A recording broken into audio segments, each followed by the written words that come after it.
Bueno, vamos a continuar el simposio con el segundo panel de esta tarde, que también va a tener 3 ponencias. Bueno, ya lo dije antes de la pausa, el título del panel es La forma del ensayo y la ruptura de los géneros. Y la primera ponencia va a estar a cargo de Clelia Moure, del CELEIS, de la Universidad de Mar del Plata. Y si no cambió el título de la ponencia, va a leer un trabajo titulado Un fervor insumiso, el ensayo y la discontinuidad. Bueno, muchas gracias, Rafael. ¿Se escucha bien? Sí, se escucha bien. Bien.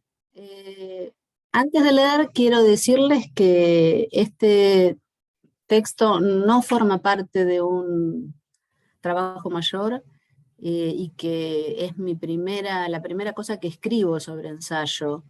Trabajé muchos años crónica y poesía, así que es la primera vez que abordo críticamente la potencia del ensayo y bueno, todavía tengo mucho por aprender, quería aclarar eso. Tiene un epígrafe de Juan Bautista Ritbo, tomado del ensayo de Interrupción. Hay un antagonismo necesario e irredimible entre la práctica del ensayo y hablar acerca de él. Voy a tomar 4 hechos literarios, en el sentido preciso que Tinianov le da a esta expresión, y me interesa señalarlos con el propósito de indagar en la naturaleza de la escritura ensayística y de su papel en la producción del conocimiento y de nuestras prácticas académicas. Espero que al finalizar la comunicación se entienda el sentido de esta reunión un poco heterogénea. El primer hecho literario que quiero someter a consideración es un entramado complejo de ideas en gestación, de sentimientos, de textos, y podríamos decir con adorno, de experiencia espiritual, observable en la correspondencia que mantuvieron durante 17 años Sigmund Freud y su amigo Wilhelm Fliess, médico neurólogo berlinés. En esa escritura privada, sostenida con fluidez entre 1887 y 1904, un periodo clave de la producción de Freud, Freud ensayó y puso a prueba sus ideas, considerando a su amigo un primer lector y un pequeño público. Me refiero con esta última expresión a una especie de público que Freud define en las cartas, con la palabra publicum, que designa a un público restringido, cercano, familiar, íntimo, que fue durante 17 años solo Fliess. A él se confía, me atrevería a decir que se entrega sus reflexiones sin reparos. A menudo las misivas están acompañadas por monografías o fragmentos de investigaciones inconclusas, llenas de dudas, de titubeos, que somete a la lectura del amigo en espera, por supuesto, de sus comentarios. Algunas cartas empiezan, por ejemplo, demonios, ¿por qué no escribes? Para tener una idea del tono de esta correspondencia, de la importancia decisiva que tuvo para el origen del psicoanálisis, y sobre todo para que se perciba lo que quiero destacar, que es la relación de afecto intenso y de intimidad entre los amigos, voy a citar muy brevemente algunas cartas que me parecieron destacables. El 4 de enero del 98 escribe Freud: dudo que ninguna otra parte de la obra sea tan entretenida y tan minuciosa como la que ya has leído. Seguramente no te negarás a cumplir ante mí los deberes de un primer público y de un árbitro supremo. Escribe el 7 de julio. Aquí está, me resultó muy difícil resolverme a entregarte estas hojas. Nuestra intimidad personal no habría bastado para decidirme, pero nuestra mutua sinceridad intelectual me lo exigía. Todo está anotado tal como el inconsciente me lo dictó. Desde luego no está escrito para los lectores. Ya en la segunda página renuncié a todo intento de guardar el estilo. En otra carta de mayo del 98 dice: estoy infinitamente complacido de que me regales un otro, un crítico y lector, y por añadidura de tu calidad. Completamente sin público no puedo escribir, pero me puedo conformar muy bien con escribir solo para ti. Y por último, del 30 de enero de 1899, ya estaba cercana a la publicación de la interpretación de los sueños, le dice: hace 8 días había preparado una carta para ti porque creía haber hecho un bello descubrimiento. Mientras escribía, el subrayado es mío, mientras escribía tuve dudas, decidí esperar y fue acertado porque la cosa no era correcta. Por cierto, no sabes qué elevación ha significado para mí tu última visita. Todavía consumo de ella. La antorcha no se ha apagado desde entonces. Ora aquí, ora allí, despunta una piecita de conocimiento, una verdadera renovación frente a la desesperanza del último año. Bueno, con eso termino las citas de las cartas. En 1950, es decir, 11 años después de la muerte de Freud, tuvo lugar la primera publicación parcial de estas cartas. Anna Freud y Marie Bonaparte participaron en ella con otros editores y titularon sugestivamente Los orígenes del psicoanálisis. Creo que el título es bueno porque de hecho es la escena inaugural del psicoanálisis que permitió la existencia de la interpretación de los sueños, que pasará luego al exterior. A propósito, dice Guillermo Coop, lo cito en un artículo de la revista Conjetural: recortado por su misma escritura, el texto de la interpretación de los sueños caerá de la trama de las cartas. El libro conlleva un carácter éxtimo entre la escritura de esas cartas y su misma escritura. El libro adquiere así una circulación moebiana. Fin de la cita. Este intercambio epistolar, que se puede leer como una novela, de hecho yo lo leí como una novela, fascinante, está absolutamente atravesado por el afecto, la confianza, la intimidad entre dos amigos. Y subrayo nuevamente este aspecto porque aquí comienzo a exponer mi hipótesis. Entiendo que se trata del espacio de escritura en el que se cruzan y se potencian dos escenas: la que se despliega en el marco del trabajo científico disciplinar, es decir, de la teoría y los conocimientos que el propio Freud ya había consolidado y sobre los cuales seguiría investigando, y que por supuesto, como todo discurso científico, requiere un avance razonado, una argumentación consistente con los resultados obtenidos, etc. Y la otra escena, la que no se puede escribir, aquella configurada por el afecto entre Sigmund y Willem, y por la confianza absoluta en su colega que Freud manifiesta clara y constante. Hay una literalidad que se escribe en la intersección de estas dos escenas que son de distinta naturaleza y configuran ambas una escritura común.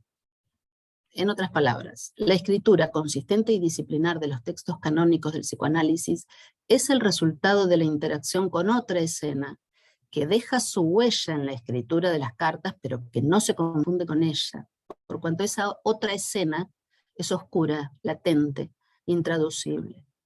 Será su transposición al discurso lo que constituirá el saber que estaba empezando a tomar forma como una nueva disciplina.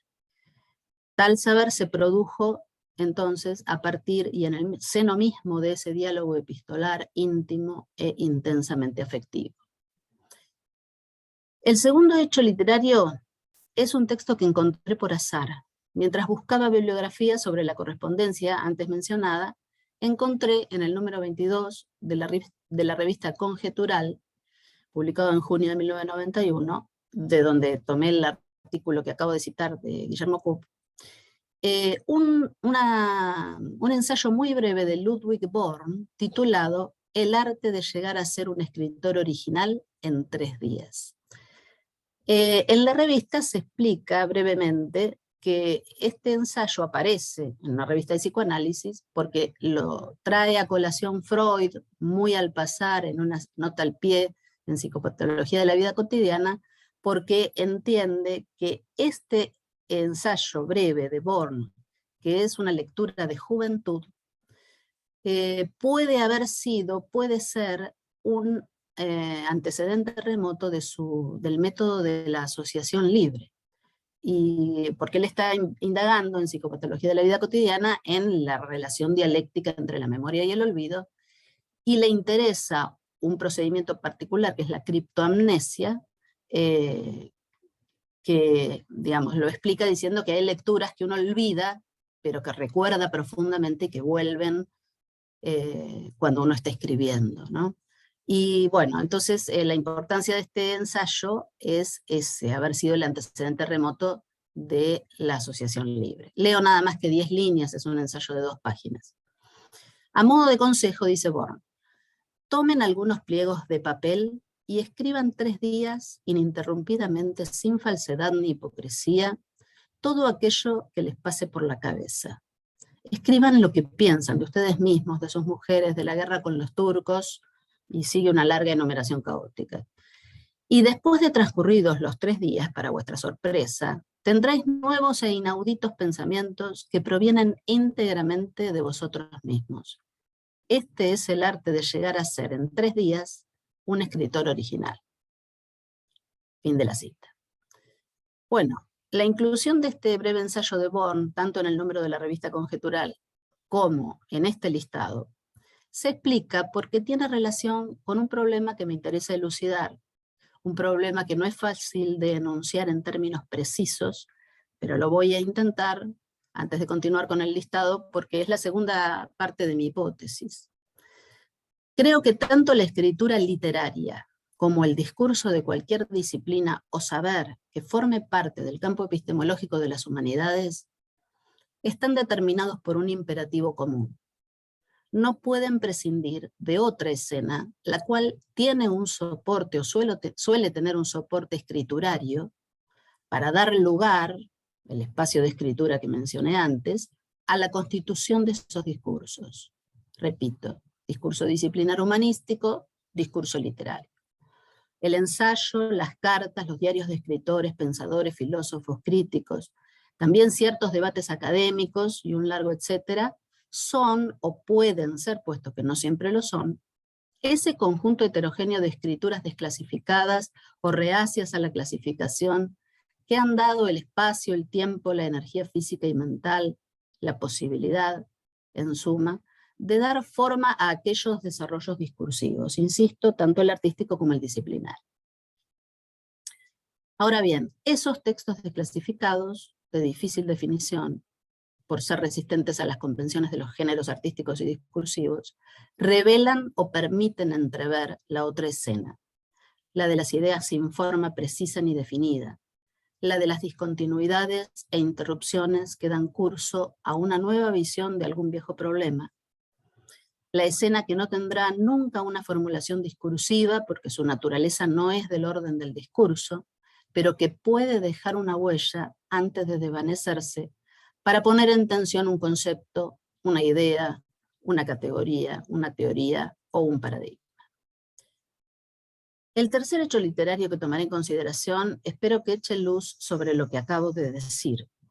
Me encontré con ella 2 veces. La primera vez, muy lejana ya en el tiempo, fue en uno de los números de la célebre revista Capítulo, el número 133, publicado en febrero de 1982. Leí la respuesta de Ricardo Piglia a las 9 preguntas de la famosa encuesta a la literatura contemporánea, preparada por Beatriz Sarlo y Carlos Altamirano. Transcribo a continuación la pregunta y la respuesta del autor. La pregunta era la primera de la encuesta de las 9 preguntas. ¿Cómo comenzó a escribir? ¿Cómo se publicó su primer libro? ¿Cómo recuerda usted hoy ese periodo? Y Piglia contesta nada más que la primera parte de la pregunta, ¿cómo comenzó a escribir? Desde que empecé a leer quise ser un escritor, pero entré realmente en la literatura a los 16 años. Y en 1957 me puse a escribir un diario que todavía sigo escribiendo y que ha crecido de un modo un poco monstruoso. Ese diario es la literatura para mí. Quiero decir que ahí está, antes que nada, la historia de mi relación con el lenguaje. Yo escribía para tratar de saber qué era escribir. En eso ya era un escritor. Esos cuadernos se convirtieron en el laboratorio de la escritura. Escribía continuamente y sobre cualquier cosa. Y de ese modo aprendí a escribir, o al menos aprendía a reconocer lo arduo que puede ser escribir. Fin de la cita. Como sabemos, muchos años después, en 2015, poco antes de su muerte, Piglia publicará el primer volumen de esos cuadernos bajo el título Los diarios de Emilio Renzi, años de formación.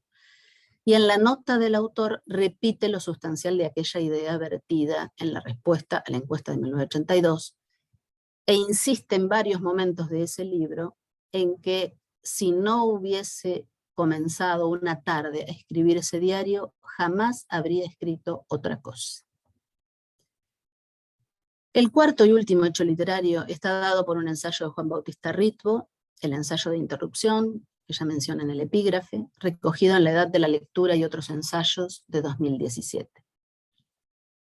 Como sabemos, Juan Bautista Ritvo mantiene una relación de pertenencia y distancia crítica simultáneas con la academia y sus discursos.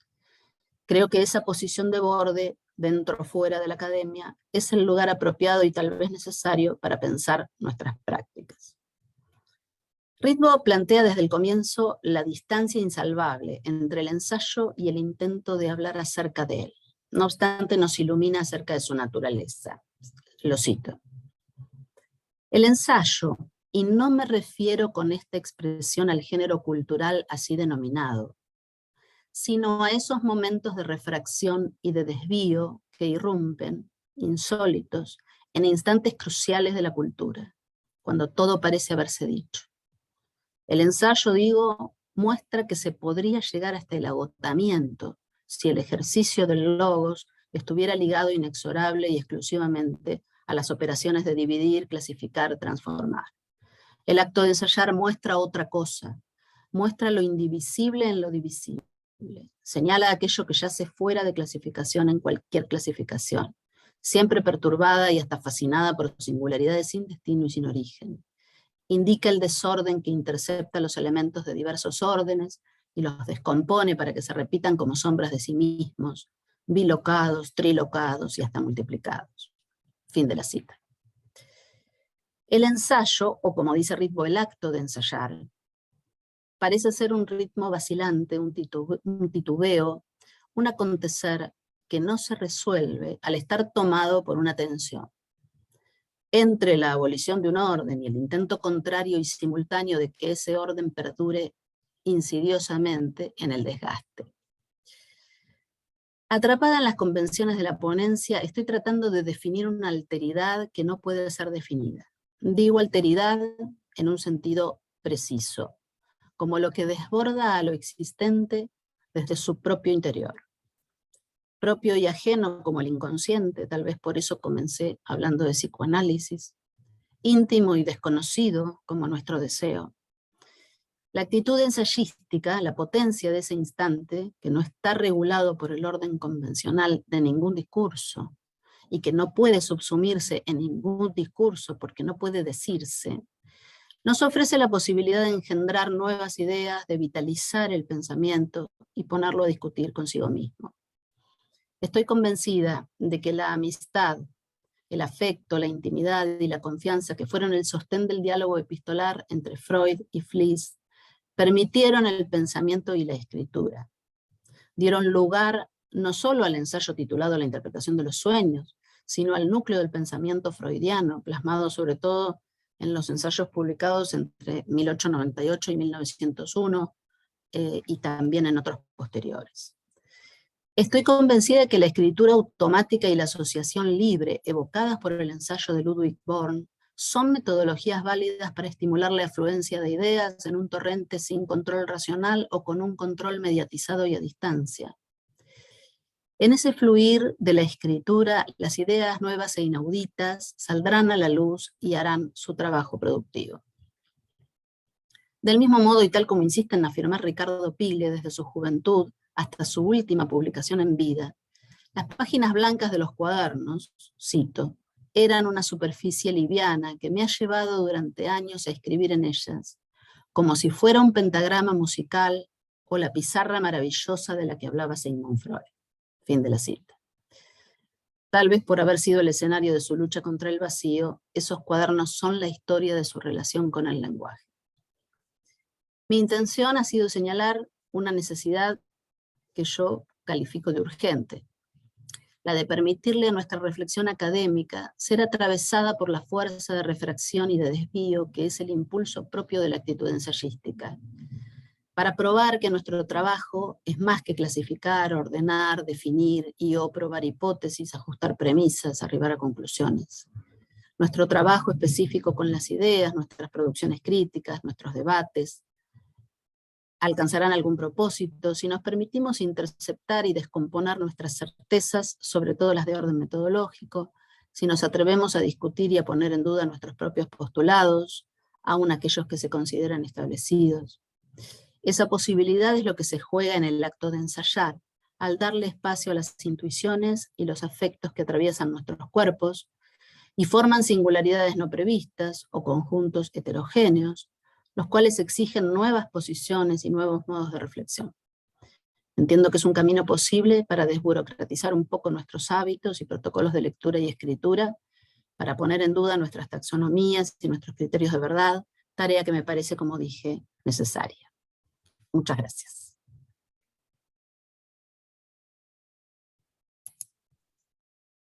Gracias, Clelia. Bueno, vamos a seguir. Vamos a dejar como en el otro panel las preguntas para después. Ahora va a leer su ponencia Francisco Vitar, del IUPSO, CONICET UNL, Universidad Nacional del Litoral. La misma se titula Más acá del crítico y el filósofo, el escritor como ensayista. Te escuchamos, Pancho. Bueno, gracias Rafa, gracias por el anfitrionazgo en general. Fue todo con amabilidad, me parece. Bueno, voy a Leo, porque si no tengo miedo de, si lo comento, consumir inútilmente el tiempo. Hay un tramo medio farragoso sobre las coincidencias y las diferencias entre Adorno y Lukács sobre el ensayo, pero es farragoso pero breve, así que largo nomás. Se escucha, ¿no? Se escucha bien. Bueno. Lo mismo que Proust, y más o menos para la misma época, Lukács sufre una crisis profunda. En 1911 mueren su amante, Irma Seidler, y su amigo, editor y partener intelectual, Leo Popper. Ese sería el año de publicación del Alma y las Formas, época para la cual el ensayista húngaro ya habría empezado a preparar también su teoría de la novela, aparecida en 1915. Allí terminaría su juventud, si atendemos a la extendida consideración según la cual estos serían los libros del joven Lukács.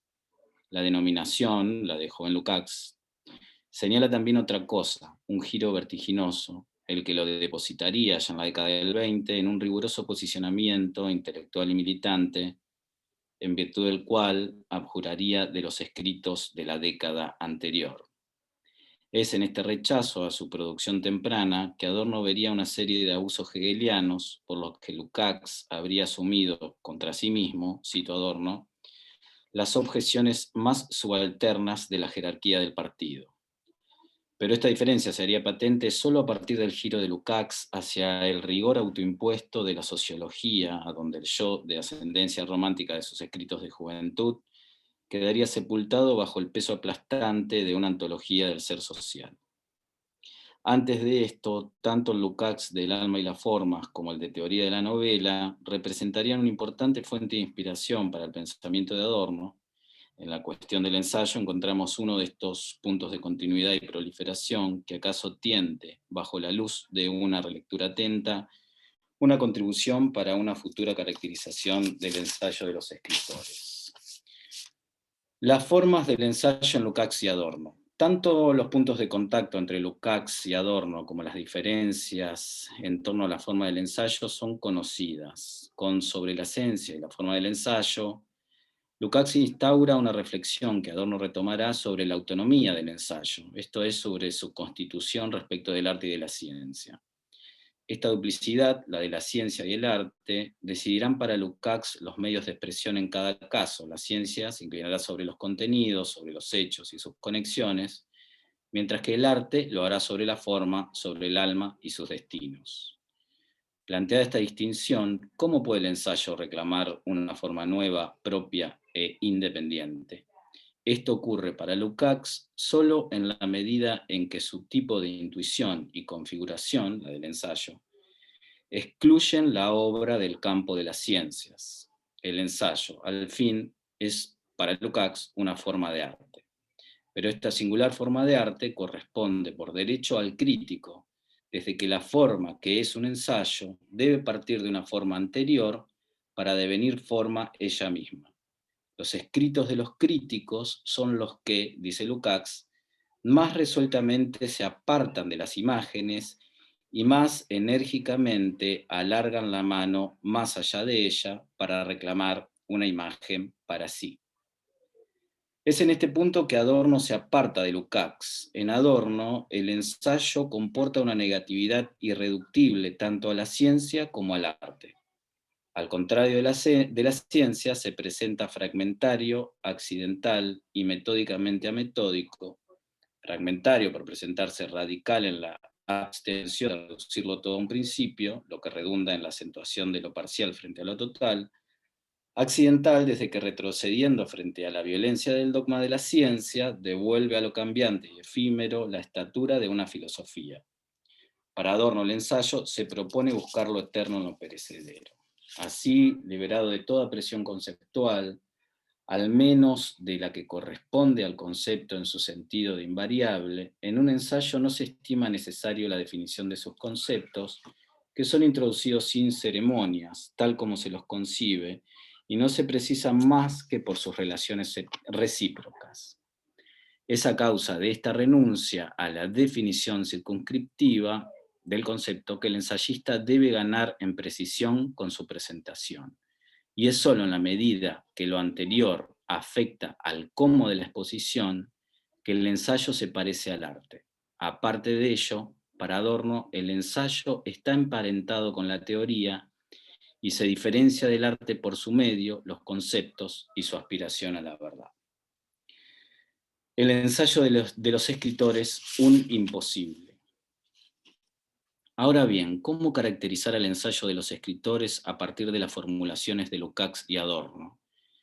¿En qué punto de esta deliberación, la de su autonomía, podría el escritor tentar una particularidad más? De encontrar este punto, deberíamos buscar este particular en lo que tiene el ensayo de forma artística, pero incluso en los términos de Lukács, quien lo iguala al arte, el ensayo se inflama con lo que otros han hecho. Su práctica corresponde al crítico, al punto que en Lukács se presentan equivalentes. La crítica, pues el ensayo, dice el ensayista húngaro, equiparando uno y otro, habla la mayoría de las veces de imágenes, de libros y de ideas. Esto aleja al ensayo de los escritores de toda pretensión literaria, desde que al contrario de la literatura, le es esencial al ensayo el no sacar cosas nuevas de una nada vacía, sino ordenar de un modo nuevo cosas que ya en algún momento han sido vivas. Se diría que para abordarlo tal como le haría un escritor, sería suficiente con acortar una distancia, la que va del sujeto a la cosa, que ahora se ahorraría el rodeo por la obra de arte. El ensayo de los escritores sería en ese caso el que pondría a flotar su interpretación sin mediación alguna sobre los objetos del mundo. El modo del ensayo es la más de las veces escribir sobre arte, dice Lukács, pero como el propio Lukács lo advierte, hay muchos escritos nacidos de un encuentro similar al del crítico con la obra de arte, que no entran en contacto con la literatura ni con el arte previamente elaborado.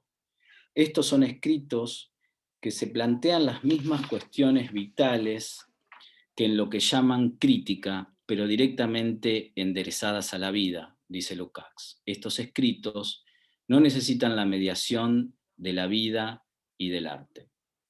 Y sin embargo, aun cuando el ensayo de los escritores se salteara el rodeo por la obra ajena, incluso cuando consiguiera alejar su ensayo de una formulación meramente crítica, la objetivación como movimiento constitutivo del ensayo, nos dice Adorno, le será indeclinable. El ensayo de los escritores, sin importar que fuera un novelista, por ejemplo, quien lo practicara, sería entonces un imposible en lo que tiene de aspiraciones literarias.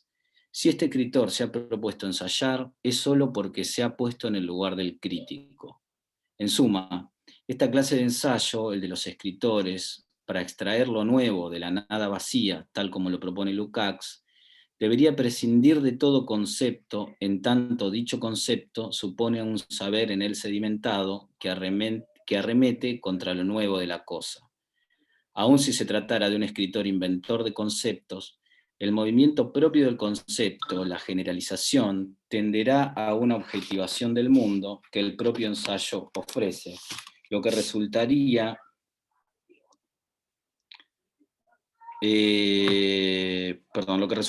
en una estabilización de sus elementos impropia de la literatura. Para que el ensayo de los escritores como forma de arte fuera posible, debería apartar todo concepto como vía hacia una fórmula objetivada. Pero justamente, si el escritor resistiera el concepto al punto de quitarlo de su camino, ya no estaría en el campo del ensayo, sino de vuelta en la literatura. Una posibilidad nueva para el ensayo de los escritores. Un indicio que nos permitiría salir del atolladero y postular una forma posible del ensayo lo ofrece el propio Lukács. Consiste no en tomar el ensayo de los escritores como forma ya plasmada, donde aún en el ensayo directamente enderezado a la vida alternarían imagen y concepto, sino dando un paso atrás, ir hasta allí donde esas formas no se han excluido mutuamente todavía. Es el lugar de las formas en preparación, todavía no plasmadas y por lo tanto posibles, es propiamente la vida. Pero ¿en qué parte del continuo de la vida convergen ambos planos, el mundo de la imagen y el mundo del concepto en un punto anterior a su desencadenamiento? Ese tramo será uno espesado por las posibilidades contenidas en él, donde la vida aglutina destino y forma, o lo que es lo mismo, donde es posible observar una puja con la palabra, en tanto las fórmulas que hasta allí le permitieron al escritor abrirse paso en la escritura, ya no significan, ya no traducen, ya no estremecen al mundo. Es el lugar de las vivencias que no podrían ser expresadas por ningún gesto y que sin embargo ansían expresión, según lo dice Lukács. El punto de referencia será entonces aquel que el propio escritor que ensaya con las formas reconocerá como, en palabras de Lukács, un acontecimiento anímico, un hecho que altera el mundo conocido y que al mismo tiempo abre un intervalo en el que se aspira a un orden futuro, el de la palabra.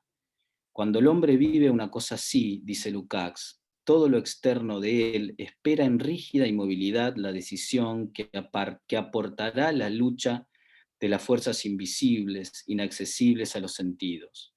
Mientras tanto, nada externo puede dar expresión a un hombre que vive una cosa así. Fin de cita. En el otro extremo, la forma como punto de llegada aparece como la terminal de ese acontecimiento anímico en una relación íntima con lo que Lukács llama destino. Pero este movimiento de accesis que conduce a un mundo propio no señala sino el capítulo final de todo un proceso. Para dar cuenta del trayecto completo, el ensayo de los escritores desde nuestra propuesta empieza por señalar el punto de inflexión donde la forma en quien escribe comienza a atravesar el proceso por el que se hará destino, donde la palabra, en virtud de un giro en la vida, entra en pugna con el mundo. Partiendo de un acontecimiento anímico, entonces, la crítica del ensayo de los escritores se vale de escritos preparatorios, cartas, diarios, borradores, entrevistas, a donde queda registro de ese vaivén formal, acaso tipificable en sus instancias. En un principio, la vacilación, momento en que el escritor se ve todavía demorado en una forma anterior, pero encontrándola insuficiente, tiende a la próxima. En un segundo momento, la tentación de abandonar toda escritura, que no sería otra que la tentación del fracaso y que a veces se traduce en un proyecto total, el de abandonar la vida. Por último, el momento en que la nueva forma cuaja, hecho trascendente que ahuyenta los fantasmas de los escritos preparatorios en virtud de la nueva forma. Este último, en que la forma cuaja, representa, según Lukács, el momento crucial del escritor, el momento de su destino. Es, pues, aquel en que las cosas devienen forma, el momento en que todos los sentimientos y todas las vivencias que estaban más acá y más allá de las formas reciben una forma y se funden y adensan en forma. Fin de la cita. Pero si bien este es un momento crucial, el de la forma hecha por fin letra, su tiempo empezó mucho antes, cuando las imágenes y los conceptos no se excluían unos a otros porque ambos eran todavía posibles. Antes entonces del instante místico de la unificación de lo externo y lo interno, del alma y de la forma, habrá ensayo de los escritores allí donde se produjo un temblor de las formas, porque era la vida entera la que temblaba. Así, por ejemplo, sería posible reconocer un modo del ensayo de los escritores, como aquel momento en la vida que se pone a prueba en la forma, en Borges, señalando el acontecimiento anímico en el accidente del frentazo contra la ventana que lo tuvo al borde de la muerte. De allí se sucederán una vacilación, cuando Borges no se decide a deponer el poema y el ensayo, pero ya le resultan formas insuficientes, es decir, cuando en términos de Lukács las vivencias y los sentimientos están más acá o más allá de las formas, el salto al cuento, a donde los movimientos cuajan en una nueva forma que no deja de condensar las formas anteriores, es decir, cuando los sentimientos y vivencias reciben por fin una forma. Este mismo pasaje podría localizarse en Barthes y Proust, en ambos casos con el acontecimiento anímico en la muerte de la madre, en el continuo de Aira, en los diarios de Giordano, etc. Pero también está presente dicho pasaje en el propio Lukács, cuando en palabras de Carlos Urgui, la vida del ensayista húngaro, puesto hasta ahora al servicio de la armonía formal que el arte le proponía, resulta ingobernable. Hablamos del sombrío año de 1911, momento en que, como decíamos al principio, mueren Irma y Leo. Se trata del año del acontecimiento anímico, cuando la experiencia ocurre a espaldas de toda posible elaboración formal en plena noche del mundo. Con la tragedia personal se inaugura una época marcada por la opacidad a la que en consecuencia es arrojado el escritor y que queda testimoniada en el diario. No puede ser nunca nada para nadie, escribe Lukács a propósito del suicidio de Irma. Y también, no sé por qué empiezo otra vez a escribir luego de la muerte de Leo. Esta inestabilidad en la que, como vemos, el escritor coquetea con la posibilidad de abandonar toda escritura, signará también la pugna entre el sujeto y objeto hacia una nueva forma de hablar del mundo. Cito el diario de Lukács. ¿Podrá el calor de mi productividad resistir este desierto de hielo? Ya conocemos cuál fue el desenlace de este pasaje entre dos formas. Cerremos este diario, escribe Lukács. El tiempo de los sentimientos ha concluido. Pero entre una cosa y la otra, entre el joven ensayista de la cultura alemana y el maduro teórico de la democracia húngara, se produce un largo debate interior, una crisis de la forma que lleva la marca de lo íntimo. Es esta intimidad, que ya era intemperie, la que pondrá a la vista el ensayo de los escritores. Bueno, eso. Bueno, gracias, Francisco. Gracias. Bueno, ahora va a leer Marina von der Palen, del Instituto de Literatura Hispanoamericana de la UBA, La propiedad de la mujer, un ensayo palaciano. Muchas gracias. Gracias por la organización, que sé que no es nada sencillo en estos casos. Pido disculpas al panel anterior por razones laborales, entré tarde, por eso no hice ningún comentario. Lo que llegué a escuchar me pareció maravilloso, pero nada, quería pedir disculpas por esa llegada tarde. Arranco entonces con la lectura de mi trabajo, que es parte de un trabajo mayor de investigación específica sobre Pablo Palacio y la vanguardia ecuatoriana. La propiedad de la mujer es un ensayo que fue publicado en la primera página del diario quiteño El Día el 14 de junio de 1932. Les pido disculpas, justo en este momento empezaron a sonar bocinas, no sé si se oye, perdón. Su autor era Pablo Palacio, el escritor que en 1927, a sus 21 años, había escandalizado la tradicional sociedad ecuatoriana con su libro de cuentos Un hombre muerto a puntapiés, con protagonistas homosexuales, antropófagos, hipocondríacos extremos, siameses. En fin, una colección de freaks sobre los que había una mirada casi comprensiva antes que una condena. Esta, en todo caso, recaía sobre la opinión pública, que los miraba con desprecio, que se tapaba las narices por el lodo suburbano que envolvía a los personajes y porque, a fin de cuentas, los escandalizados reconocían a la carne de su carne, parafraseando el epígrafe de ese libro de cuentos. En junio de 1932, Palacio era un flamante doctor en jurisprudencia y ciencias sociales. Además de los cuentos, había publicado 2 novelas y textos sueltos, todos revolucionarios, siempre corrosivo de los géneros literarios. En el ensayo, su voz, autorizada académicamente para el derecho, no se encierra en la pura reflexión jurídica. Sí, toma en cuenta textos específicos y fundantes de la disciplina, como el Código de Hammurabi, pero para analizar la particular propiedad de la mujer que ha tenido el hombre a través de la historia, recurre a otras fuentes. Las relee, las modaliza e invita a cuestionarlas para finalmente hacer su propuesta sobre este tema. El adulterio fue una preocupación que atravesó todos los géneros que Palacio desarrolló, menos la poesía. En cuento, novela y ensayo, los infieles y los engañados están presentes y transgreden, desde la ironía, la oposición y hasta la revolución, las regulaciones vigentes en el contexto sociohistórico en que esos textos surgieron, donde a la violencia simbólica de la deshonra se respondía con la violencia física de la aniquilación. En efecto, el adulterio era un crimen, para cuyo castigo la ley ecuatoriana no consideraba iguales a todas las personas, sino que su género, si era femenino, las condenaba a muerte. La antigüedad. Como cita el propio ensayo palaciano, cito, en el código más antiguo del mundo, el Código de Hammurabi, aproximadamente de 1750 a.C., dice la ley 129. Si alguno sorprende a su mujer yaciendo con otro, dueño es de atar a entrambos y arrojarlos en el agua, pues el marido puede hacer gracia a su mujer como el rey hace a sus esclavos. Fin de cita. La revolución jurídica no arranca bien para las mujeres, que entran en la misma categoría de los esclavos. Esta ley 129 establece una distancia simbólica enorme entre el marido y su esposa, tan grande como la que existe entre el rey y sus esclavos. El poder que ostentan uno y otro incluye el de la decisión sobre la vida y la muerte de ella y aquellos. El panorama no mejora con el paso del tiempo, sino que empeora. Alrededor de unos 5 siglos después, y pasando de los babilonios a los hebreos, tenemos los 10 mandamientos. Según cuenta la tradición, fueron dictados por el mismísimo Jehová, Dios Padre, al pueblo que había liberado de la esclavitud en Egipto, y no eran una guía de preceptos de valor exclusivamente moral, sino que constituían leyes. Eran 10 de los 613 mitzvot de la Torá.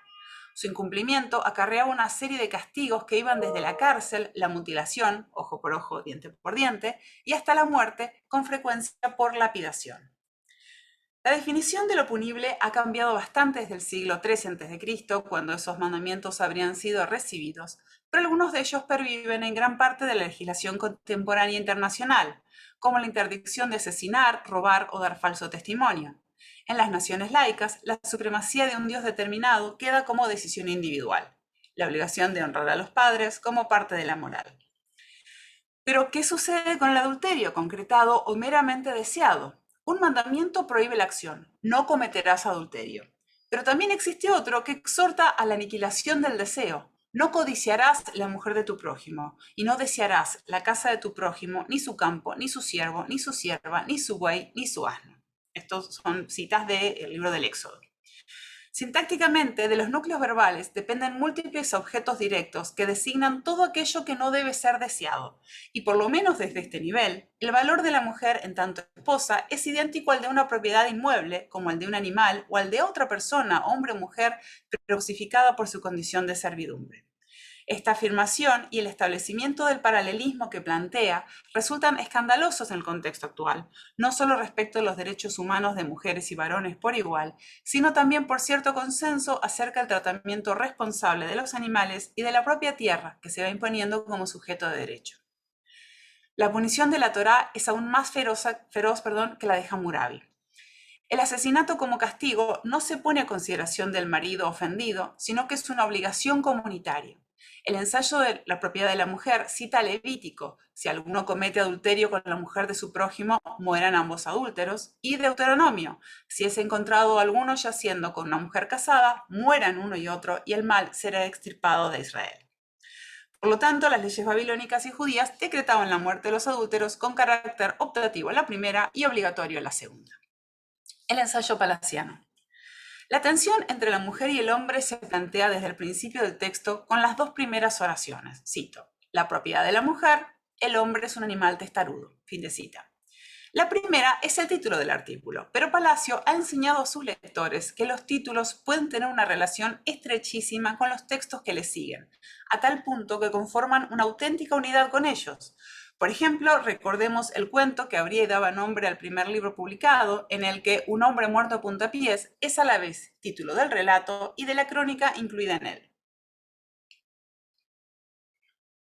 La propiedad de la mujer continúa exponiendo que la testarudez del hombre lo reduce a algo menos que un animal, precisamente con cuernos, la vaca, y se presenta como la base de la opinión pública, esa construcción que amenaza a tantos personajes palacianos. La animalización reaparece para hablar de la propiedad material, que los hombres defienden como perros, el animal más abundante en un posible bestiario del adulterio en los textos de Palacio. Pero para defender esa particular propiedad, las sociedades se dieron reglas que confirmaron una, cito, legislación dictada por los poseedores de mujeres en defensa de sus intereses. Fin de cita. Su examen de las tradiciones las ubica en tiempo y espacio. Así, demuestra que los parámetros universales de cierta comunidad en un momento dado son construcciones, convenciones generalmente aceptadas por determinado grupo humano, y que los propietarios transitorios de la fuerza han impuesto como orden. Las normas nacen de una mezcolanza de prejuicios y leyes, y se expone con claridad que en el origen de estas está la lucha, a tal punto que el ensayo incluye una parentética para el legislador para darle el sinónimo de apropiado de la fuerza. Dictadas por varones, expresión de los más fuertes, las leyes se reúnen en códigos humanos y variables. Partiendo de estas premisas, el texto recurre a la ironía frecuente en el corpus palaciano. Cito: el código de Hammurabi fue recibido de un dios en un monte y entre truenos, justamente como el de Moisés, cuando los hombres eran temerosos y había orden y paz. Fin de cita. De ella, al menos dos reflexiones. Por un lado, el temor como un punto clausurado. Los hombres eran temerosos en el pasado. Por otro, la ironía acerca del estado de cosas en la antigüedad como una época de orden y paz cuestiona la primera parte del predicado acerca del origen divino en un espacio con fenómenos meteorológicos atemorizantes. En efecto, el dictado de los mandamientos a Moisés está precedido por una escena de violencia tanto real de la naturaleza como en potencia en forma de amenaza divina. Voy a hacer un extracto de una cita extensa de Éxodo que me parece que vale la pena releer o leer.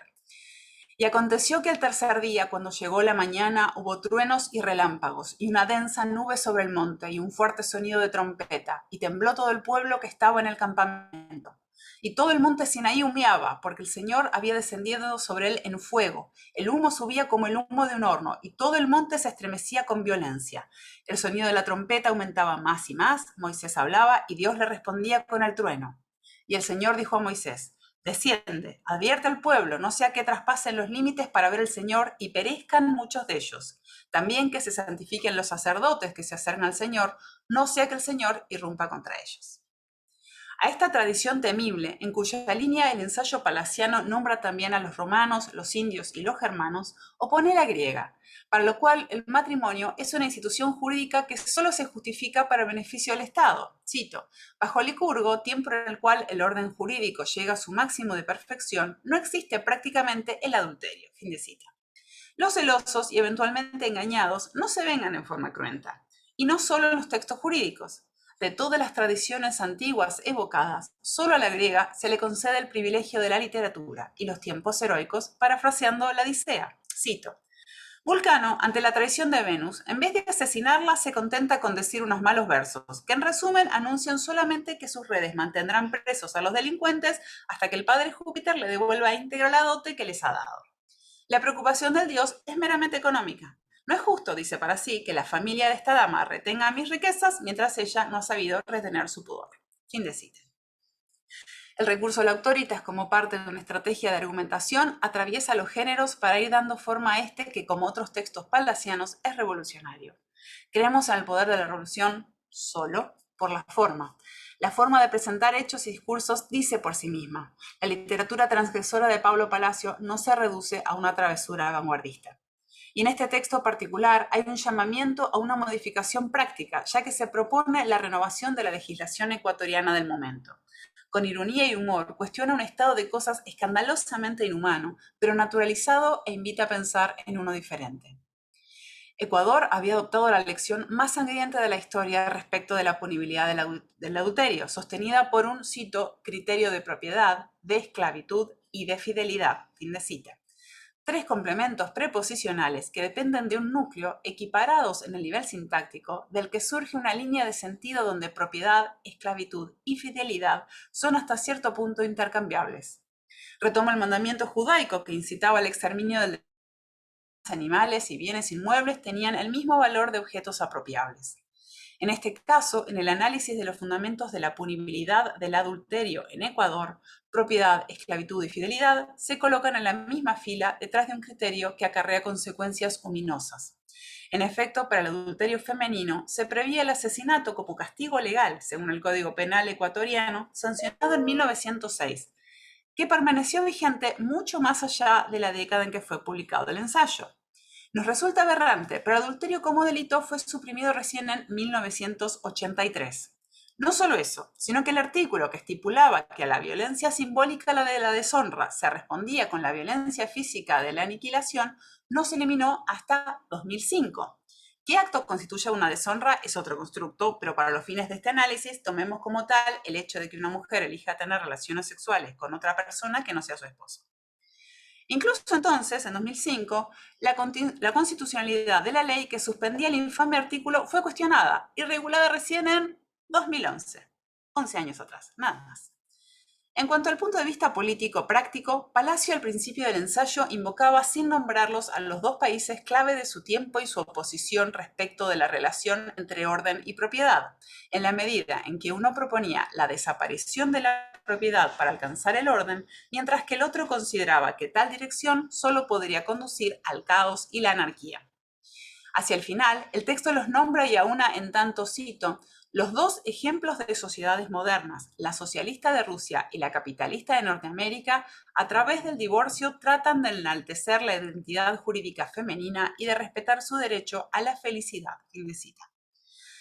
Se trata también de un apoyo a la ley del divorcio como una evolución de conceptos jurídicos y morales instituida en esas naciones, pero menos presente en las latinoamericanas. Concretamente, más allá de una efímera vigencia a mediados del siglo XIX en Guatemala, Colombia, Panamá y El Salvador, recién a fines de ese siglo otras naciones incorporan el divorcio a sus códigos civiles, pero no Ecuador, donde el decreto sobre el tema habría tardar 3 años desde la publicación de este ensayo para codificarse en la Ley de Matrimonio Civil y Divorcio en 1948, un año después de la muerte de Palacio. Breve nota editorial. Durante décadas, la voz de Palacio no resultó significativa para el campo cultural ecuatoriano y hubo que esperar hasta la edición de archivos para que este texto de 1932 estuviera al alcance de los lectores en 2000. Como dice el prologuista Wilfrido Corral, Palacio, como se sabía esta edición, nunca había sido conocido como ensayista o como político de larga distancia, y si no se puede decir que Palacio haya sido un filósofo, es dable ver en sus trabajos en ese campo algo más que un amateur. Fin de cita. Por decisiones editoriales, esta publicación lo reproduce junto a otros trabajos agrupados como prosa no ficticia y traducción. Allí encontramos el imaginario comentario del año 1957, que es del 32, La propiedad de la mujer, que nos ocupa, sus 2 ensayos más tradicionales, Sentido de la palabra verdad y Sentido de la palabra realidad, ambos de 1935, el breve esquema genérico sobre la dialéctica, de 1938, así como la traducción de fragmentos originales de Heráclito. Invitación final. Las luchas por los derechos de las mujeres no eran algo nuevo en el mundo en 1932, pero sí era bastante provocador invocarlos para defenderlos en la sociedad ecuatoriana de la época. El embate de intención transgresora cobra mayor fuerza porque no solo se trata de enaltecer la identidad jurídica femenina, sino de, cito, respetar su derecho a la felicidad, para que pueda haber paz y amor. Fin de cita. Del tiempo mítico de las primeras leyes, en una época sobre la que se ironizaba como de orden y paz, la apuesta es a favor de un futuro con auténticos paz y amor. Del paradigma violento de las condenas a muerte por ahogamiento o lapidación, se busca un respeto con base en la capacitación económica de la mujer. De hecho, la palabra mujer, ausente en los primeros 5 párrafos del ensayo, se hace fuerte en el final, donde es la palabra hombre la que no aparece más que como marido, es decir, en relación con la mujer, y a través de una advertencia. Cualquier día de estos va a estallar la gran revolución de las mujeres contra el artículo 24 del Código Penal que autoriza al marido para matar a la mujer que no le ama. Fin de cita. Después de haber revisado la historia, ironizado sobre las condiciones de surgimiento de ciertas normas que regulan relaciones entre varón y mujer, que demuestran que las cosas no son así, sino que han llegado a estar así, este ensayo invita a sus lectores contemporáneos a reflexionar, a poner en juego la erudición, la inteligencia y a buscar un revolucionario respeto hasta alcanzar, ojalá algún día no muy lejano, una cualidad de iguales. Muchas gracias. Bueno, muchas gracias Marina a vos por la lectura. Bueno, muy interesante salió el panel. Abrimos el micrófono para los que quieran hacer preguntas, comentarios.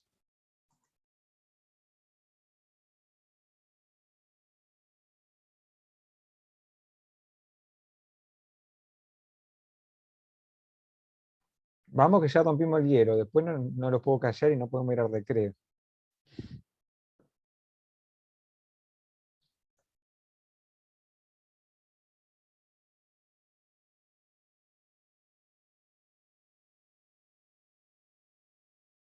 Sí, yo a título de profunda curiosidad, le pregunto a Francisco sobre su investigación. O sea, que me la cuentes un poco, de cuál es tu marco teórico, cómo estás pensando en la noción de ensayo de escritor.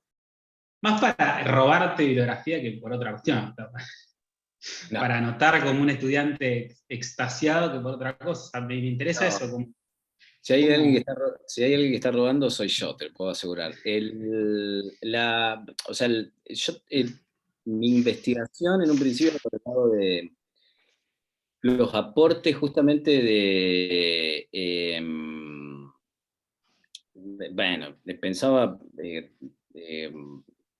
volver a la vida, ¿no? Si bien en todo caso ya eran textos presentes, ¿no? Y lo son aún hoy, y los chicos hoy más temprano, la Guille y Fede lo comentaron de alguna manera.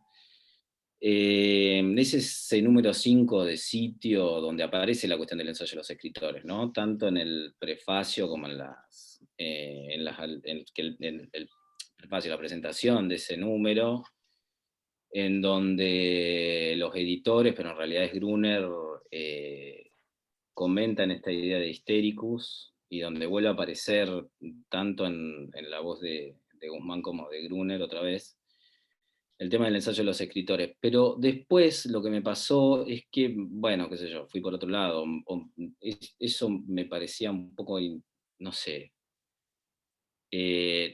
no es suficiente porque hay mucho para seguir pensando ahí. De hecho, hoy cuando los chicos, como se llaman, presentaban su trabajo, a mí se me ocurrieron unas cuantas cosas, ¿no? Como para seguir pensando, sobre todo para seguir pensando la idea de escritor que había en sitio en ese momento. Pero bueno, al cabo fui por otro lado, y que tiene que ver justamente con esto de... A mí lo que me pasa es que, bueno, cuando escribo ensayos, incluso con una intención literaria, no puedo evitar, bueno, ir hacia la generalización, la objetivación, el concepto, esto que encontré al cabo por supuesto, en los textos clásicos sobre el ensayo. Entonces me parecía que una manera de... Porque me parece a mí que aparece como en toda la discusión del... Por ahí Germán puede acompañarme en esta, porque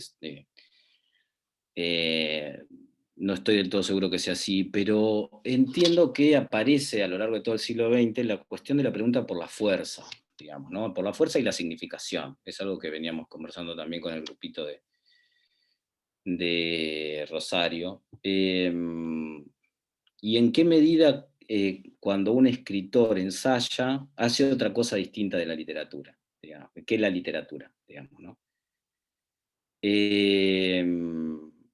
Entonces, en esta especie de puja que hay entre las dos cosas, pensar justamente qué posibilidades habría de, aún yéndose el ensayo, conservar la fuerza de la literatura, digamos, ¿no?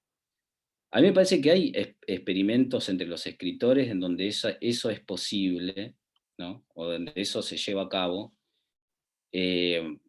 Por ejemplo, puede ser en el caso de, lo estoy estudiando todavía, ¿no? Pero puede ser en el caso de Pauls, pero lo veo de una manera mucho más patente en Aira, y sobre todo en la idea del mito de autor, ¿no?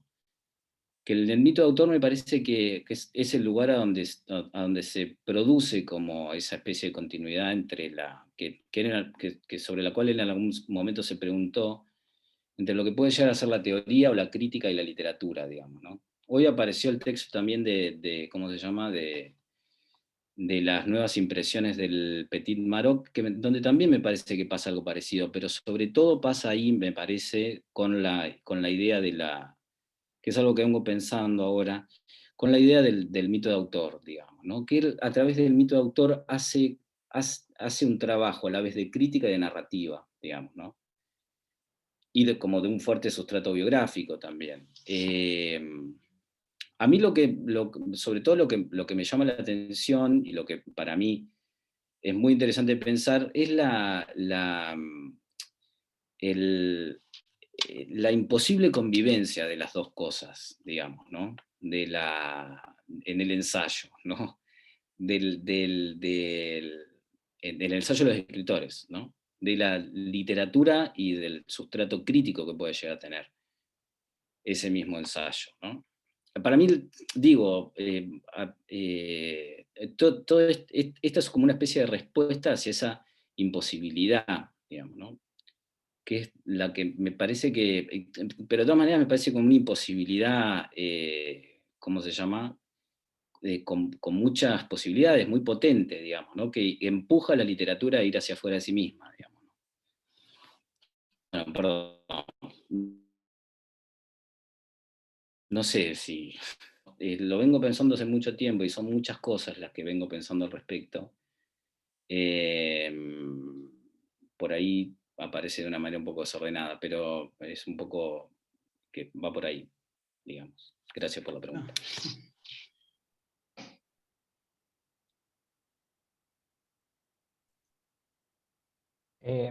Me pareció muy interesante, Clelia. Bueno, yo leí la ponencia que mandaste completa, que es una versión más larga, y bueno, la verdad que tiene una aspiración de construir una hipótesis novedosa e interesante sobre el ensayo que me pareció muy, muy, muy potente.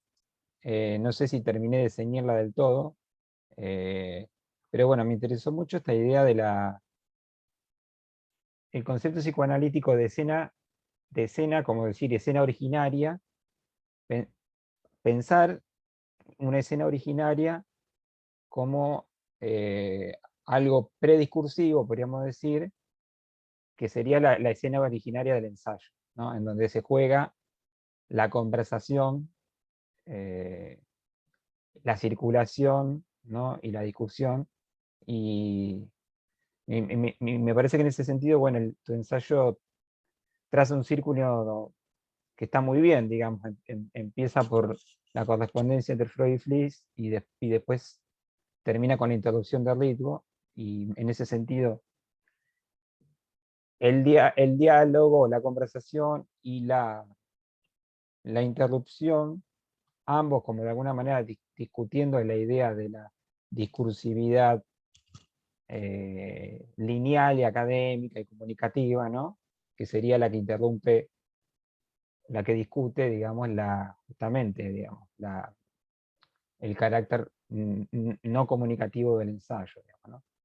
Me parece que esa apuesta en el final de tu trabajo en relación con la escena, con esa protoescena antidiscursiva, bueno, creo que es muy, muy interesante, digamos, como hipótesis sobre el ensayo.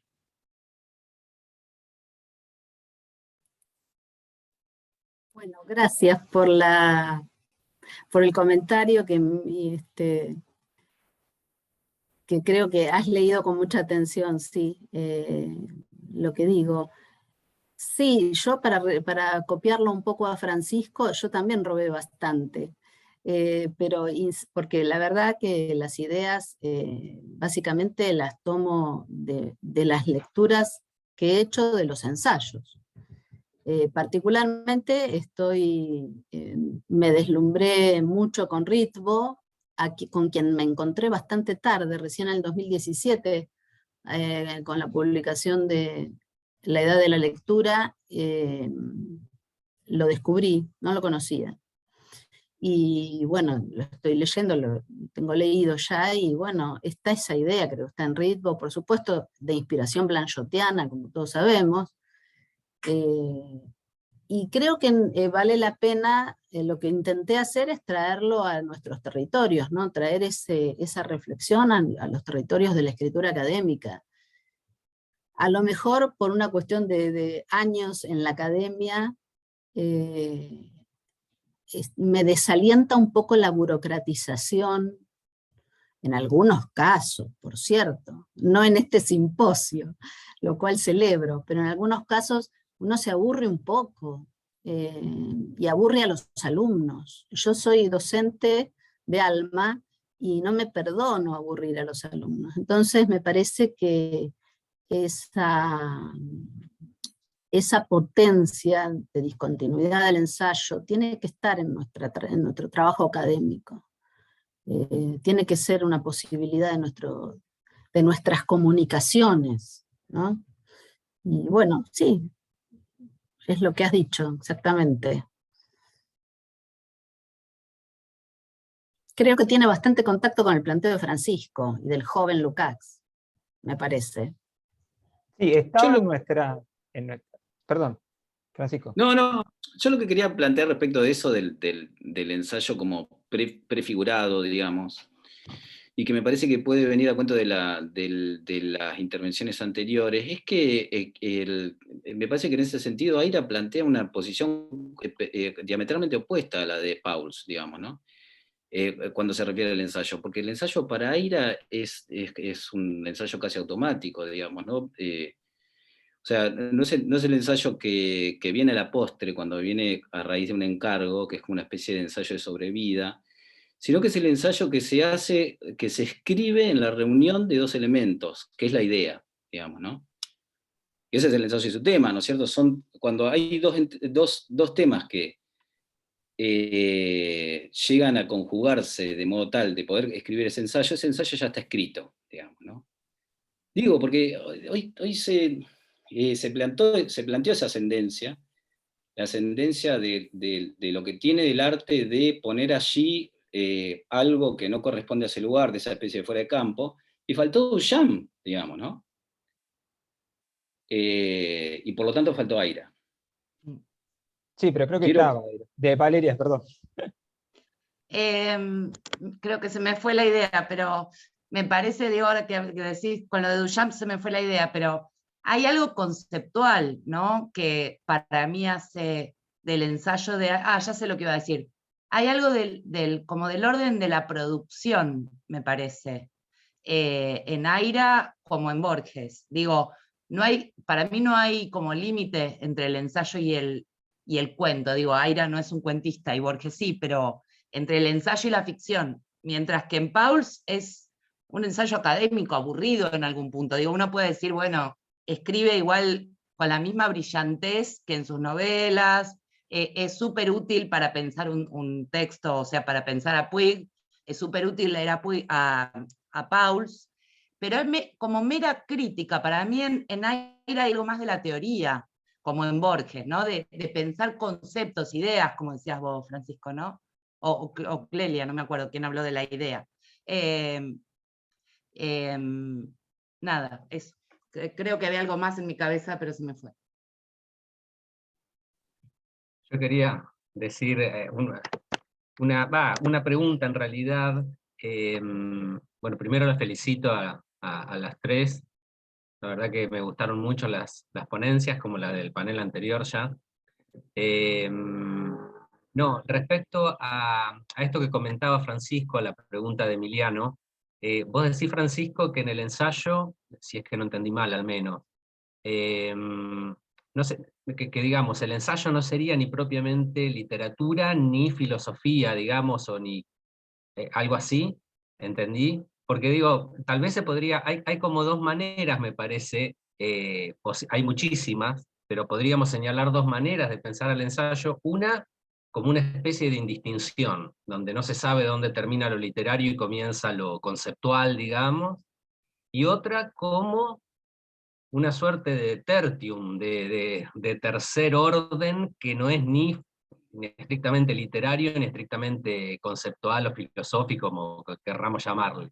Digamos, según lo que vos estabas diciendo, sería, vos estabas planteando que habría como en el ensayo una imposibilidad de coexistencia, digamos, de lo literario y lo conceptual, era un poco esa idea, porque si era eso también no deja de ser interesante, que vos lo decías un poco, bueno, y hay toda una gran potencia en esa imposibilidad de coexistencia. Para mí el interés del ensayo de los escritores es esa paradoja, digamos.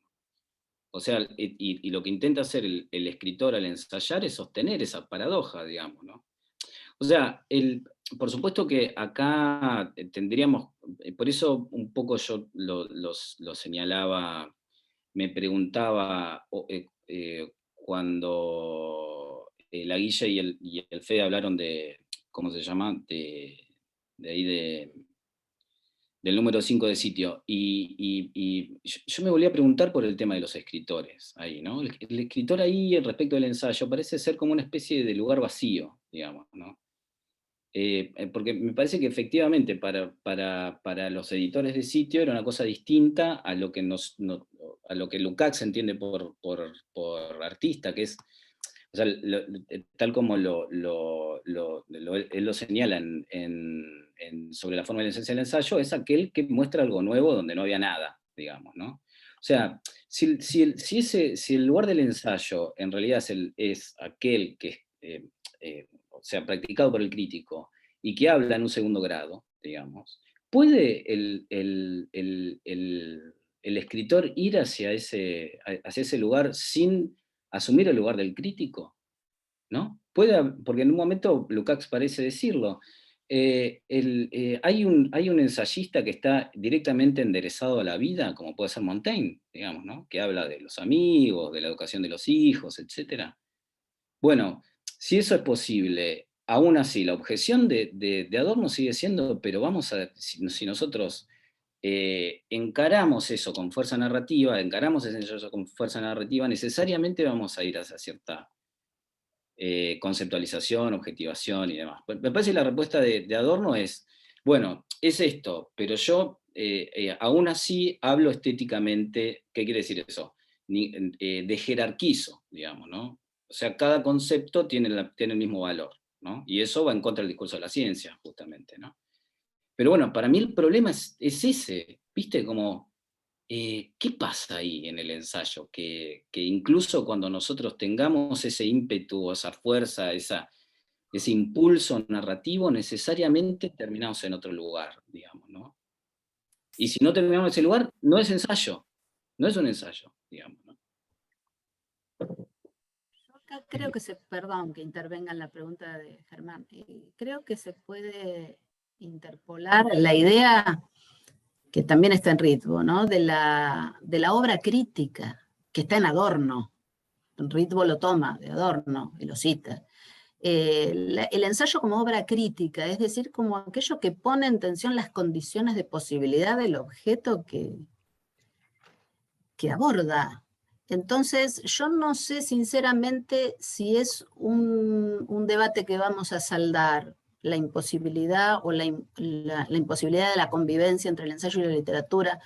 A mí me parece, bueno, eso por supuesto que también lo pensó Barthes, que en todo caso nos podemos quedar con la idea, y que es válida seguir pensándola, de que todo ensayo es una obra crítica, y si es una obra crítica en el sentido de Adorno, y que por supuesto está en la estela del pensamiento de Kant, es siempre puesta en tensión de condiciones de posibilidad del objeto. Entonces no, lo conceptual va a estar siempre cuestionado. No, nunca va a ser, y por eso se llama ensayo, ¿no? Y también creo que es Adorno el que valora la palabra ensayo, sí es Adorno, el que valora la palabra ensayo, porque es siempre algo que está en tensión, que es del orden del titubeo, y por eso hay, como decía Rafael, una instancia prediscursiva que es como el magma de esa posibilidad crítica. Sí, Sí. bueno, intervengo de nuevo la última. No, respecto a lo que decía Clelia, creo que ahí surgía otra tensión que ya no es, digamos, concepto o filosofía literatura o concepto literatura, sino ensayo academia, básicamente. Que es también un tema, es una tensión interesante a pensar esa.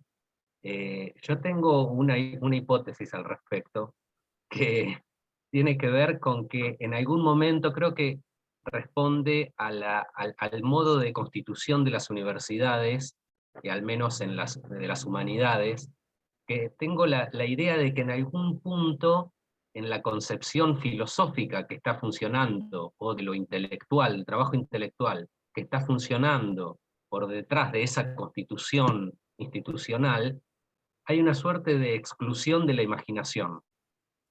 La imaginación como potencia queda como por fuera del ámbito de las humanidades, y esto, en mi opinión, remite a la modernidad, sobre todo. Ahí se da como una suerte de desvinculación de la imaginación como potencia eminentemente ficcional, yo voy a decir algo en un rato, del ámbito académico. Es más, diría que incluso en el devenir crítico del pensamiento universitario, filosófico, me pregunto hasta qué punto no ha tendido eso a obturar el aspecto más imaginativo, incluso ahí. Pero yo creo que tiene que ver con eso, y por otro lado me parece que uno de los grandes problemas de digamos, dar cuenta del ensayo onal, tiene que ver con la cuestión básica y muy el gran problema de las instituciones nuestras es que nosotros, entre otras cosas, evaluamos, y a mí me parece que hay en cierto punto lo que las ideas o las producciones que vienen de la imaginación no entran en un cálculo.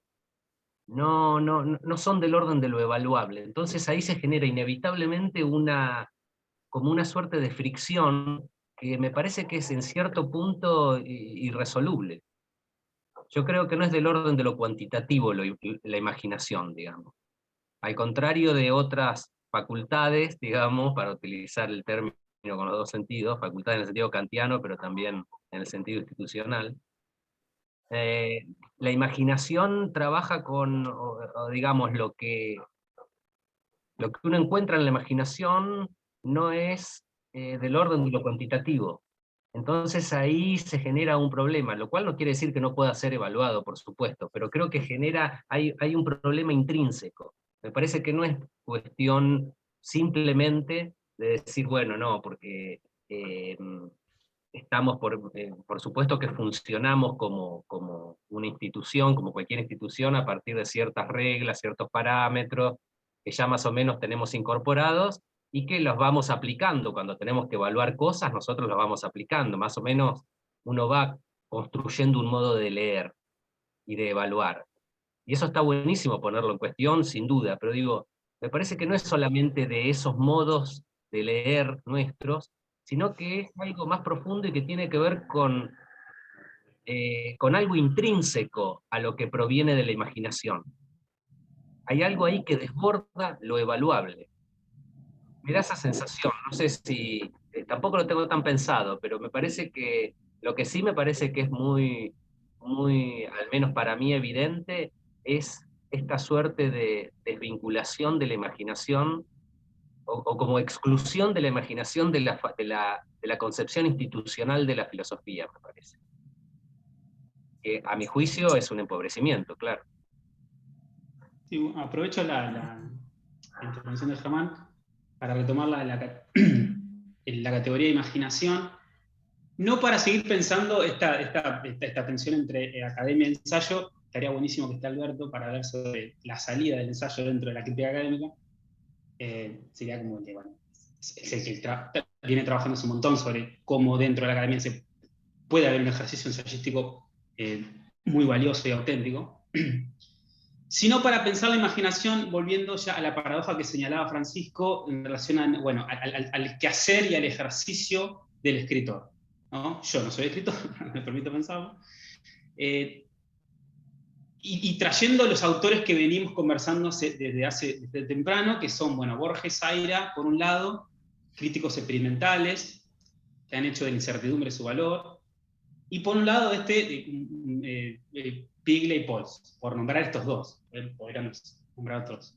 Porque se me hizo muy clara una tensión de que los cuatro son escritores, los cuatro escriben novelas, bueno, salvo Borges, pero escriben ficciones, y los cuatro escriben ensayos, pero hay dos que pagan un precio, hay un costo en Piglia y en Pauls que no lo tienen ni Aira ni Borges. Quiero decir, que el imaginario común, en realidad, el imaginario maledicente, cuando uno quiere devaluar o depreciar una literatura, cuando se habla de Piglia y Pauls se le dice, bueno, como grandes novelistas son grandes críticos, ¿no? Ese es el comentario que ronda un poco la lógica sobre Piglia y Pauls, ¿no? Como grandes novelistas son grandes críticos. Bueno, porque han entendido que la ficción es un escenario para el ejercicio crítico, porque han entendido que los materiales de la crítica son también trasladables al escenario de la ficción, y un poco, bueno, esa indefinición es constitutiva de las dos poetas. Pero lo mismo pasa con los otros escritores, y es un costo que ellos no pagan. O sea, nadie puede decir, o nadie va a decir que Borges, como cuentista, es un gran crítico, nadie. O sea, y mucho menos de Aira. Y tiene que ver para mí con la cuestión de la imaginación. ¿Por qué digo esto? Porque en los ensayos de Borges y de Aira hay una cuestión del amateurismo que es esencial en el ensayista, definiéndolo como de adorno, que es la cuestión de, bueno, la posición de la incertidumbre y la inseguridad, pero sobre todo ir hacia, no se sabe dónde voy, pero voy de todos modos. Esta condición del amateur, del experimental en el sentido más fuerte del término. ¿Por qué? Porque en Piglia, y esto lo dice muy bien Alberto, o segundo elemento, porque no está, él habla de una retórica de la certeza. Dejá de llorar a Corchi, que ya viene Alberto. La retórica de la certeza, en el sentido de que Piglia y Pauls siempre se saben lo que están diciendo, nunca se muestran inseguros, nunca se muestran amateurs, y yo creo que ahí está como una posible respuesta de por qué estos dos escritores pagan el precio de ser grandes críticos, a pesar de que son novelistas, uno de los otros dos, ¿no?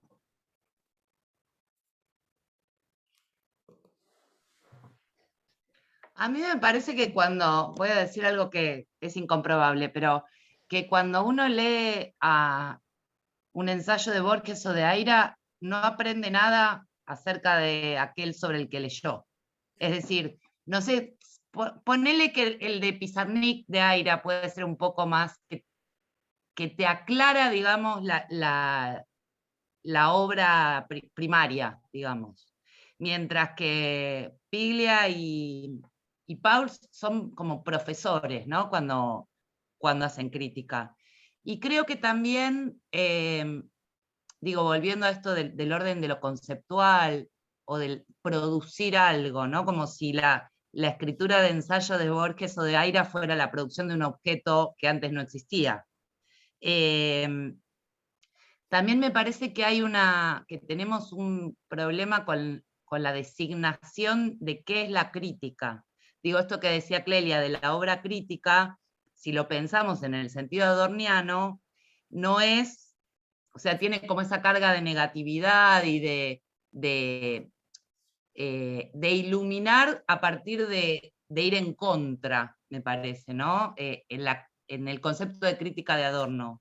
Y cuando nosotros, yo por lo menos que leer crítica me aburre, crítica pura, digo, como puede ser una tesis o mi propia tesis, digo, donde hay, lo que hay es como un análisis, si bien uno pone un I, como hace Aira con el ensayo, ¿no? El ensayo y su tema, en toda tesis es un I.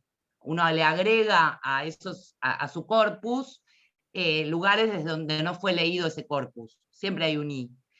Pero es como muy inmanente, ¿no? Como el análisis de los textos, la crítica que a mí me aburre. Mientras que lo que hay en Borges o en Aira, que tiene que ver con la imaginación y con la producción de algo que antes no existía, es lo que te hace como salirte, como volar, no sé. Pero tendríamos que establecer como diferencias entre lenguajes críticos o tal vez entre formas de la crítica, ¿no? Digo, esto de usar en el mismo sentido la palabra ensayo para referirnos a una tesis doctoral aprobada con cum laude, y a algo donde se cuenta un poco la vida, donde aparece lo biográfico, digo, un Montaigne, ¿no? O los continuadores de Montaigne. Me parece que cuando hay algo de la vida y de la subjetividad del que escribe, digo, repensando lo que decía Francisco, ¿no? Se agrega algo que no estaba en el texto que uno está leyendo en su ensayo, y que eso está buenísimo. ¿Cómo lo llamamos? No sé. Nada, eso. Levanto la mano, no encontraba el recurso digital, así que lo hago analógicamente para comentar un par de cositas muy breves ya en relación con, bueno, con estas tan estimulantes intervenciones, ¿no? Tanto estas últimas de este panel como las anteriores, pensando por un lado en lo que proponía Francisco, ¿no? A partir de esta antinomia, ¿no? O de esta situación que está ahí, ¿no? Entre cuajar y no cuajar, de ciencia y literatura, la imagen y el concepto. Bueno, a partir de un término que Francisco en algún momento de su ponencia menciona, que es fuerza, ¿no?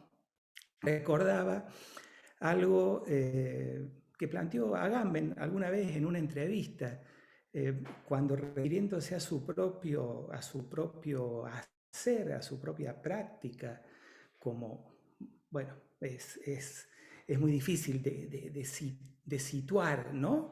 O de codificar o de nominar, ¿no? lo que hace Agamben, pero bueno, filosofía, pensamiento, crítica literaria también, ¿no? Él decía, bueno, en mi trabajo, en mi reflexión, en mi escritura, están como interviniendo esas dos polaridades, la de la filosofía y la de la poesía, ¿no? Pensadas, decía Agamben, no en términos de sustancias, sino como fuerzas que tensan ese lenguaje único. Y sellaba un poco esa reflexión planteando, bueno, si me apuraran para que me definiera por una u otra de esas polaridades o de esas fuerzas, no sabría por cuál, digamos, en cuál colocarme, ¿no? De tan imbricadas que están. En ese sentido, también, ¿no? A partir de este recuerdo, ¿no? De la cita de Agamben, también recordaba un texto que creo haberlo conocido a partir de Alberto, ¿no? De Alberto Giordano, de un seminario que hace mucho tiempo hice en Rosario con Alberto. Un ensayo acerca de, un estudio acerca de la ensayística de Borges, ¿no? De Jaime Alarraqui, que apelaba a la figura del oxímoron, ¿no? Como bueno, como posible, digamos, mirador, ¿no? Desde el cual observar la convivencia problemática, tensionada, torsionada, pero convivencia al fin, ¿no? Entre, diríamos, imagen y concepto. Entre las constelaciones conceptuales, pongámosle por un lado, y las formas de la escritura literaria. Se me ocurre, bueno, y tengo por ahí alguna cosita escrita o algún borrador escrito al respecto, ¿no? Pensando en esta noción o en esta figura, ¿no? Que es el oxímoron, como, bueno, diríamos a priori, ¿no? Como una herramienta o como una categoría que podría resultar operativa para pensar en este límite, en esta tensión, ¿no? en esta imbricación que el ensayo escenifica, ¿no? Entre, diríamos, los discursos, las narrativas del saber y la forma de la escritura propiamente literaria, ¿no? Y en relación con el trabajo de Clelia, bueno, que me pareció muy interesante, además, ¿no? el recurso que podríamos pensarlo en términos bartesianos, ¿no? Esto que decía Barthes de esta recomendación bartesiana de que, bueno, para la escritura tal vez el fragmento era quizá una de las formas más apropiadas, ¿no? Así como para el aula, como para la docencia, la digresión. Entre paréntesis, también marqué eso, ¿no? Anoté en mi cuaderno lo que señalaba Germán. Muy interesante este problemón, diríamos, ¿no? Este temazo teórico y académico de, diríamos, la evaluación de la imaginación, ¿no? La evaluación de lo que hacemos, de lo que se hace en las aulas de carreras de letras o de humanidades. Pero bueno, en relación con lo de Clelia, ahí hay dos cosas simplemente que señalé que me resultaron muy movilizadoras. Por un lado, este hallazgo, ¿no? O esta vinculación entre la respuesta a la encuesta de capítulo en 1980, ¿no?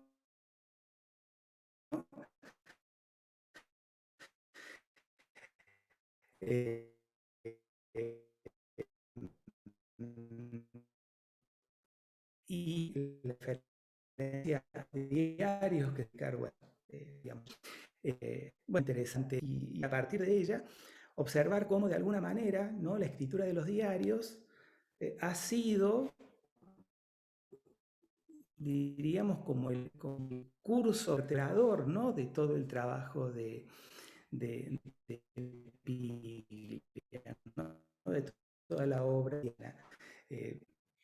Ejemplo, ¿no? En la escritura poética en Saer, como bueno, la obra poética de Saer que tenemos agrupada en el arte de narrar, ¿no?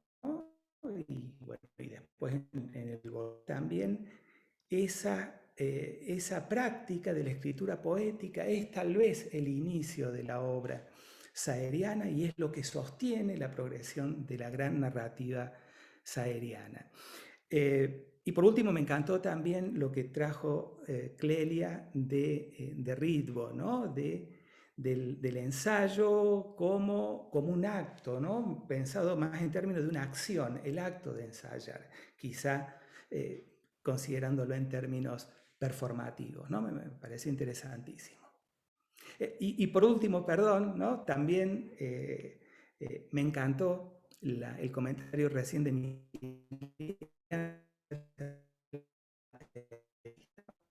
Hermoso. Muchas gracias. Sí, yo quería hacer un comentario del trabajo de Marina, que bueno, es este personaje, Pablo Palacio, realmente muy interesante, bueno, como escritor, y bueno, cuando vos mandaste la propuesta, buscaste, digamos, encontraste ahí un texto heterogéneo, heterodoxo. Además, yo no tenía idea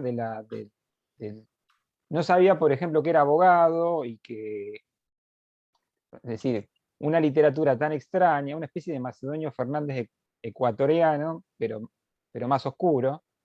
Entonces me pareció muy interesante cómo vos, digamos, trajiste a cuento del simposio, y por ahí te quería preguntar un poco, profundizar esa tensión entre el escritor y el abogado en relación con lo que podría ser digamos, con lo que vos llamás el ensayo, pero que a lo mejor implica un tipo de idea del ensayo que no necesariamente tiene que ver con lo que estamos hablando, ¿no? Me parece, en ese sentido, me pareció un aporte bastante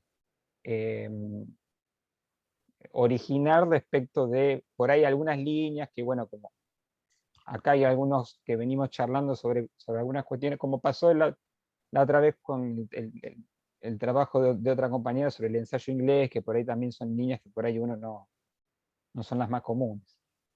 No sé si querés decir algo sobre eso. Sí, ante todo, bueno, muchas gracias. Lo mío fue bastante osado, soy consciente de ello. Yo tenía muchas ganas de participar en Selegis y revisé toda la lista de simposios, y la verdad es que quizás estaba más en una zona más de confort.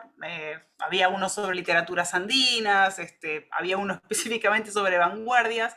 Pero la verdad es que me pareció muy interesante la propuesta de este simposio. Te agradezco personalmente, a Rafael, porque fue algo que estuvimos hablando, porque claramente Palacio ha sido un outsider y en muchos sentidos lo sigue siendo. Hay una nota al pie, obviamente uno lee las notas al pie en la lectura de la ponencia, pero la introducción que hace Wilfrido Corral a esta edición de archivos, que, como decía, a propósito de este texto y de tantos otros, fue la primera vez que los lectores pudieron reencontrarse con textos de Palacio, a veces durante literalmente 6 o 7 décadas. Fue un silenciado muy importante durante muchísimo tiempo.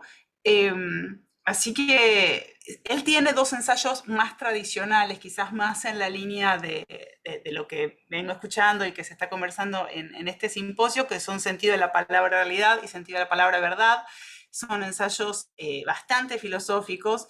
Y acá, en La propiedad de la mujer, a mí lo que me resulta muy interesante es cómo es un desafío constante. Es decir, lo publica en un periódico, en un soporte de público masivo, pero, digamos, con mucha inteligencia, con, como digo en la ponencia, la voz académicamente autorizada para hablar del derecho. Él va mucho más allá, fuerza los límites. Por eso me parece muy interesante cómo Palacio siempre es corrosivo de los géneros literarios. Wilfrido Corral dice que el ensayo fue el único género que Palacio respetó hasta cierto punto. Ese cierto punto a mí me resulta muy interesante y me resultó un disparador para, ya les digo, salir de una zona que quizá resultaba más fácil y más transitada, y ponerme a conversar aquí con ustedes, que estoy aprendiendo un montón. Quizás, digamos, mi mirada viene más de la literatura latinoamericana, digamos, los textos literarios en sí, narrativa, poesía, y el ensayo siempre es un género como medio dejado de lado, no suele incluirse demasiado en los programas. Yo también soy docente de la Cátedra de Literatura Latinoamericana 2 en la UBA, en Puan, desde 2001, y la verdad es que es de lo más interesante ponerse a reflexionar sobre estos temas. Sí, Aira es muy elogioso con Palacio en el diccionario, y hace resumen de varias novelas y de cuentos. Y ahora que me acuerdo, no me acuerdo si hace referencia a los ensayos, pero sí hay una definición de una de las novelas que no me acuerdo. Él hace resumen de la novela, una novela rarísima, donde hay un tipo que está caminando medio como... Vida del Horcado. El Palacio Esa. tiene solamente una colección de cuentos, que es Un hombre muerto a Es una sola puntapiés, novela. la novela Débora y la novela Vida del Horcado. Claro, Débora, que es la novela más breve, y claro, y la conclusión de Aira, que él hace eso en el diccionario, que mezcla dos cosas, dice, bueno, esto con esto, te sale esto. Entonces dice, no me acuerdo ahora, pero dice algo así como, Kafka con Macedonia, o algo así, y nombra a Macedonia. A lo mejor de ahí lo saqué a lo de Macedonia, más allá de que Macedonia también es abogado. Bueno, gente, me parece que podríamos hacer la pausa. O sea, podríamos seguir charlando porque veo que esto va para...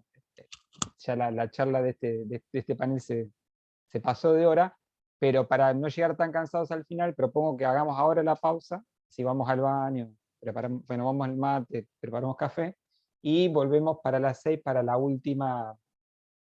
último panel, en el que van a estar Julieta Gelín y Germán Osvaldo Prosperi, que va a cerrar la jornada de hoy. Así que bueno, les agradezco de nuevo a los participantes del panel por las ponencias. Y nos vemos, estamos todos de acuerdo, medio que lo estoy imponiendo. Nos vemos en 20 minutos, en 19 minutos. Dale, Rafa.